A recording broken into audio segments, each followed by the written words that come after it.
Even things that might seem to be very small, if they are opposed to what God says, are like deadly poison for our souls.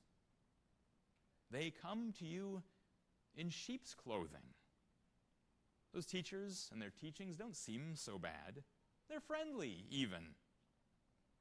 But Jesus says, by their fruit, you will recognize them. What does that mean? Well, first of all, let's note that Christ instructs, even commands, Christians to examine their teachers. The sheep are to judge the shepherds.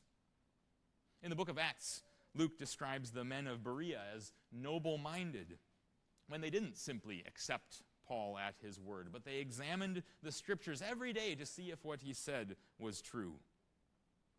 How are you going to examine and judge your teachers? You can't judge them by their face. It's probably a good thing. You must judge them by their fruit. And what is that?